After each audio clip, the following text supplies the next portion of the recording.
we heard two very short parables of Jesus. Jesus compares the kingdom of heaven to a mustard seed. And we know how big is a mustard seed, tiny seed. But that is not the tiniest seed. There are many more. For instance, the seed of the cypress tree is smaller than mustard seed.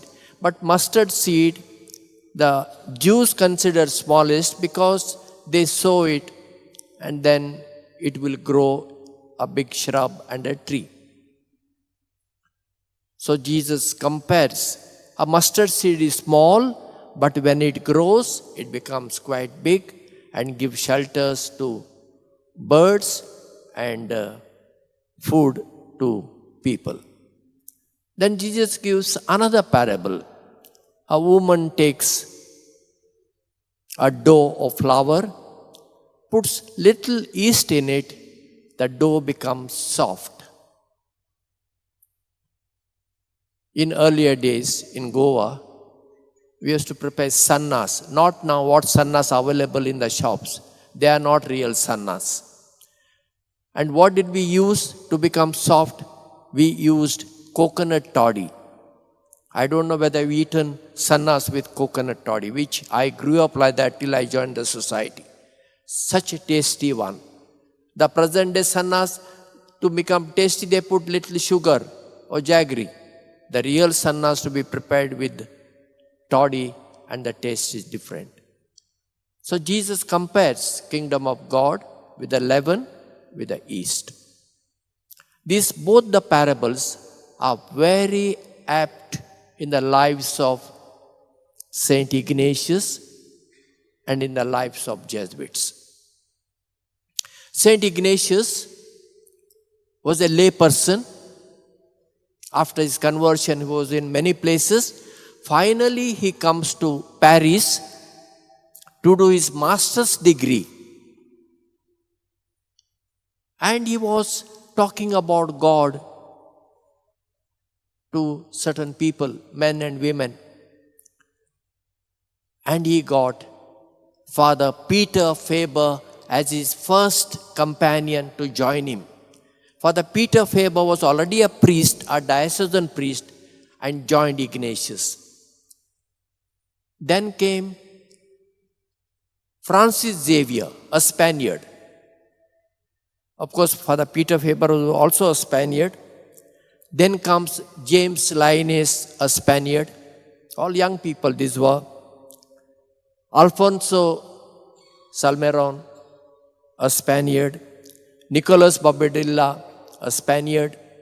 And Simeão Rodrigues, a Portuguese youngster. Claude J., a Frenchman. Pascas Brouet, a Frenchman. And Jean Codiot, a Frenchman. So 9 companions and Ignatius founded the Society of Jesus. 10 people together. And they applied for official recognition to Pope. So on 27th of September 1540, Pope Paul III approved the Society of Jesus.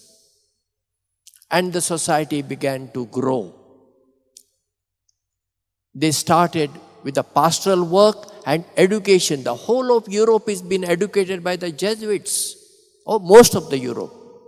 When Ignatius died in the year 1556, there were approximately 1,000 Jesuits. And then the number began to grow. Then there were enemies for the Society of Jesus. Sebastian Carvalho, known as Marquis de Pombal, was the prime minister of the King of Portugal, and he controlled Goa and other territories which were under King of Portugal. He didn't like Jesuits because Jesuits are very powerful. Instead of approaching him, they are approaching the king and queens. So he managed to convince the king the Jesuits in Goa have done a conspiracy to kill you. So Jesuits were dispelled from Goa and all other Portuguese colonies in 1759. The church which we are here was built by the Jesuits. You mention any church in Salsette. When I say Salsette, means the old Salsette. Present day Salsette and Marmagova Taluka. They were called Salsette. Rashol Seminary, Holy Spirit Church, Navelin Church, all the churches of. And even the King of Portugal gave Salsette to Jesuits to spread the good news of Jesus, and Bardes to Franciscans. And this Tiswadi was divided. The eastern portion was given to the Jesuits, the western portion was given to Dominicans, Pietines and Augustinians. So in the eastern portion, Ribandar Church, San Pedro Church, Charão, Divar, San Esteban, Kumbarzuve, this side, Bati, Mandur, Nevra, Santan, all these churches were built by Jesuits. Enemies grew and a number of countries banned Jesuits in Europe. And finally, in the year 1773, 21st of July, Pope Clement XIV suppressed the society. Suppressed means the society cannot exist. But his decree was not executed and accepted by the kings and queens of China, Russia, Eastern Europe, and in America. So Jesuits survived there. So in the year 1814, once again Pope Pius VII restored the society. Society once again was established. And the society grew. The highest number of Jesuits in the history of the Society of Jesus was in the year 1965. There were 36,038 Jesuits. When I joined the Jesuits in the year 1971, there were 31,145 Jesuits. The number began to dwindle. Now, as on 1st of January 2025, we have all over the world 13,768 Jesuits. And in India, including Sri Lanka, we have 3,058 Jesuits. And Jesuits are working in 112 countries of the world. You mention any field, Jesuits have contributed. Science, geography, maps, astronomy, medicine, inventions, anything. We follow the Gregorian calendar now, invented by the Jesuits. The Vatican Observatory, Vatican Radio, Gregorian University, run by the Jesuits. In our own country, Bombay St. Xavier's College,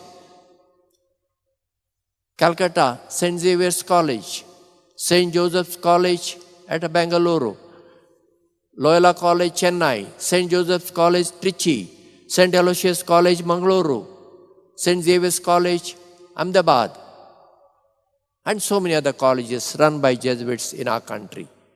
Jesuits now have 4 universities. First was St. Xavier's University, Kolkata, then Bhubaneswar Xavier University, St. Joseph University, Bangalore, and St. Aloysius University at Mangaluru. Due to dwindling of numbers, now the quality of Jesuits also diminishing, which is unfortunate, because we are focusing on quantity. I personally believe we don't need many. We need quality of Jesuits, a solid Jesuits. You know what I talk about, solid Jesuits. In a slang language you know, which I cannot say from here. Solid Jesuits, who are filled with love of God, ready to go anywhere, open-minded, daring. Such Jesuits we need. I propose, this is my personal opinion, I place before you, I have shared with Jesuits. If we insist lifetime commitment from young people, we will not get many. I propose a short-term commitment, 1 year, talented, professional, bachelors can join us. And they live with us. I call them partners of Society of Jesus. We are SJ, Society of Jesus. They are PSJ, Partners of Society of Jesus. 1 year. They will live with us. They eat the same food which we eat. They join us for all activities, prayers, mass, meetings, everything. We live like real brothers. And after 1 year, if they wish, they can continue or they can go back and live in the world as lay people. I hope, if not in my lifetime, maybe after a few years, that this will become a reality. This is my dream. Let us not cry, there are no vocations, no vocation. It is true for Goa. There are no single vocation. Last year, this year, nobody joined. Nobody. So, our superiors and all are upset. What is this? Then the tendency would be to take anybody who comes. No, should not be that. We Jesuits have been considered by others the right hand of the church. We defended the Pope. Besides our 3 vows, not all the Jesuits, but some Jesuits have been granted a 4th vow, a special vow, that is obedience to Pope. That means tomorrow, if Pope wants, he can take me anywhere in the world and can place me. Our superiors cannot say, no, we can't give him. No. We come directly under the Pope. He can order us wherever he wants us to go. So today, I request you pray for us that we may get Jesuits, solid Jesuits, filled with love of God and love of people who are ready to work and die for God and for His people.